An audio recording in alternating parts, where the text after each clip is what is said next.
के जो यशस्वी नरेंद्र मोदी जी के नाम पर ये वोट लेंगे। माननीय जयंत सिन्हा, इनका बाप भी सांसद रह चुके हैं, अपना बेटा को बनाने की तैयारी में है। राजरप्पा में प्रोजेक्ट आया था। आज समझिए कि किस प्रकार झारखंड को खोखला किया जा रहा है, किस प्रकार हमारी बुनियादी ढांचे को बर्बाद किया जा रहा है, किस प्रकार हमारे रोजी रोजगार को प्रदेशों के हाथों बेचा जा रहा है। वहां एक प्रोजेक्ट आया था, चूंकि सांसद हैं, दिल्ली से टीम आई थी, तो सांसद की एक कुर्सी लगी हुई थी। सांसद महोदय कुर्सी में बैठते हैं, अंदर जो दिल्ली की टीम आई थी, 5 सदस्य या 7 सदस्य टीम थी, उनसे पूछा सांसद महोदय ने, यशस्वी सांसद, आपके लोकप्रिय सांसद, आपके धर्मात्मा सांसद, अब भाई राम के नाम से वोट मांगते तो धर्मात्मा ही होंगे, और आपने दिया है। इस धर्मात्मा सांसद ने पूछा कि ये प्रोजेक्ट कितने में कंप्लीट हो सकता है। बोला सर हार्डली 15 से 20 करोड़ में पूरा हो जाएगा। इस धर्मात्मा, आपके लिए धर्मात्मा, हमारे लिए कहीं ना कहीं ये मानव के रूप में छुपे दानव है। इसने कहा इसको 250 करोड़ बनाइए। आप पता कर लीजिएगा, राजरप्पा प्रोजेक्ट वहां 15 करोड़ में जो योजना थी, इन्होंने कहा इसको 250 करोड़ बनाइए। यानी जो योजना 15 करोड़ में हो सकती थी, 250 करोड़ किसके लिए? अपन जेबा डालल अपने लिए, अपनी पत्नी के लिए, अपनी साली के लिए, अपनी सलहज के लिए।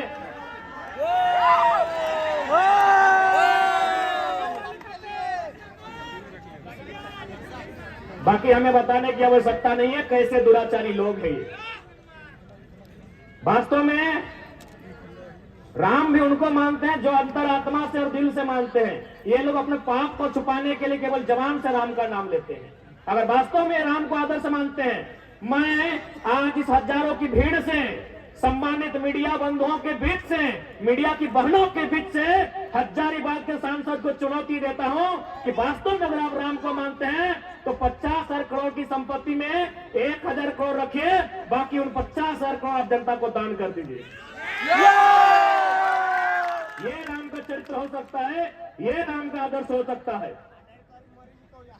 50 को कंपनी जो विदेश में चलेगी, आपका वहां 30-35% शेयर रहेगा, और झारखंड में जनता को केवल बरगलाना का ये लोग काम करते हैं।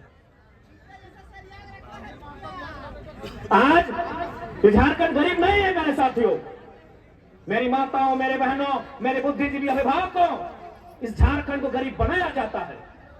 झारखंड नहीं है गरीब। इस राज को जानबूझ के ये लोग बर्बाद करने पर तुले हैं, और ये हमारा और आपका कर्तव्य बनता है कि इस राज की उन्नति कैसे हो, इस राज का हितार्थ कैसे हो, इस राज को बचाया कैसे जाए, और इस राज को अव्वल दर्जे का राज बनाया कैसे। क्योंकि अगर हम स्थानीयता के मुद्दे से आए थे, और यदि हम लोग स्थानीयता की बात नहीं करें तो शायद बेईमानी होगी।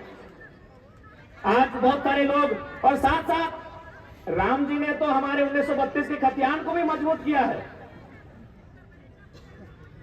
राम जी ने हमारे 1932 के खतियान को भी मजबूत किया है। अब आप बोलेंगे कैसे? राम जी का विवाद कब का है? 1528 का है। समाधान कब हुआ? 21वीं सदी में। समाधान किन्होंने करवाया? लोकतंत्र ने। लोकतंत्र ने। तो भाई जब मुगलों के काल की समस्या का समाधान लोकतंत्र में हो सकता है, तो हम तो अंग्रेजों की काल की समस्या का समाधान मांग रहे हैं। हम तो अंग्रेजों की काल की समस्या का समाधान मांग रहे हैं। तो राम जी ने तो तमाम विस्थापितों को मजबूती दिया है। तमाम विस्थापितों को, जिनका जमीन 50 साल पहले टाटा ने लिया है, डीवीसी ने लिया है, वेदांता ने लिया है, सीसीएल ने लिया है, बीसीसीएल ने लिया है, ईसीएल ने लिया है, एचईसी ने लिया है, हिंडाल्को ने लिया है, मगध, आम्रपाली, एनटीपीसी ने लिया है, 50 साल पहले लिया है। जब राम जी की समस्या का समाधान 500 साल बाद यही लोकतंत्र का बुनियादी, यही लोकतंत्र का सर्वोच्च न्यायालय करता है, तो 50 साल पहले जो हमारा जमीन अधिग्रहण हुआ है विकास के नाम पे, जो आज खाली पड़ा है, जो टाटा के कब्जे में है, कहीं एचईसी के कब्जे में है, कहीं हिंडाल्को के कब्जे में है, कहीं एनटीपीसी कब्जे में है, तो क्या हमारा भी अधिकार नहीं बनता है कि लोकतंत्र उसका समाधान करे? बनता है कि नहीं बनता है भाई? हमारे भी बाप दादा ने मात्र 50 साल पहले जमीन लिया है। एनटीपीसी को दिया है कोयला खोदने के लिए, मगध, आम्रपाली को दिया है, टंडवा में दिया है, पिपरवार में दिया है, राय बचरा में दिया है, बड़का गांव में दिया है, गोंदलपुरा में देने वाले हैं, लेने वाले हैं। वो कर्फ्यू का माहौल है। यहीं बिशुनगढ़ में कोणार्क डैम के माध्यम से दिए हैं। तो हमें भी इस लोकतंत्र में उतनी ही आस्था है। तो हमारी भी ये जमीनें, क्योंकि भारत का कानून भी कहता है यदि किसी कंपनी ने, किसी फैक्ट्री ने आपसे जमीन अधिग्रहण किया है और उस जमीन पर अगर कोई काम नहीं हो रहा है तो बकायदा राज्य सरकार को चाहिए वह जमीनें रैयत को वापस करना चाहिए। तो लोग कहते हैं भाई अंग्रेजों के काल का है। हमने तो बता दिया मुगल काल की समस्या का समाधान लोकतंत्र के माध्यम से हुआ। अब एक बात बताइए, जो लोग कहते हैं ये अंग्रेजों की काल की समस्या है, अंग्रेजों का कानून है, तो भारत के बुद्धिजीवी लोग बताए तो कि भारत का क्या है। भारत के लोग हमें बताएं। हम लोग थोड़ा कम पढ़े लिखे नौजवान हैं, अभी पढ़ाई लिखाई कर ही नहीं। भारत का है क्या?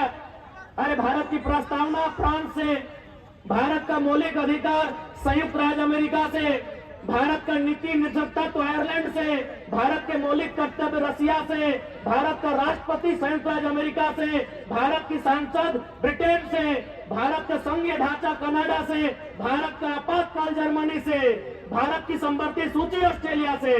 तो 1932 अंग्रेजों कहने चलेगा? ये व्यवस्था है अंग्रेजों की, ये व्यवस्था है अंग्रेजों की। अच्छा एक बात बताइए, हजारीबाग में अभी डीसी है ना, धर्म का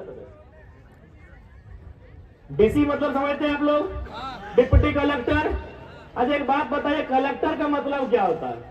कलेक्टर शब्द कहां से आया? कलेक्टर शब्द आया है कलेक्ट से। कलेक्ट माने क्या होता है? कलेक्ट करना, कोनो चीज इकट्ठा करना, जमा करना। तो भाई कलेक्टर लोग अंग्रेज के टाइम क्या करते थे? कलेक्ट करते थे। व्यापारियों से, किसानों से लगान कलेक्ट करते थे, खजाना कलेक्ट करते थे। इसीलिए इन्हें कलेक्टर की उपाधि दी गई थी। अब क्या हुआ, एक प्रमंडल चूंकि हजारीबाग में है, वहां आता है डिविजनल कमिश्नर। डिविजनल कमिश्नर समझते हैं ना? यानी प्रमंडल के आयुक्त। कमिश्नर का मतलब क्या होता है? यानी कलेक्टर जो पैसा, जो खजाना, जो धान चार सोना चांदी कलेक्ट करके ले जाते थे, उस पैसे को सुरक्षित अंग्रेजों तक, ब्रिटेन तक कमीशन लेके जो पहुंचाता था उसे कमिश्नर कहते थे।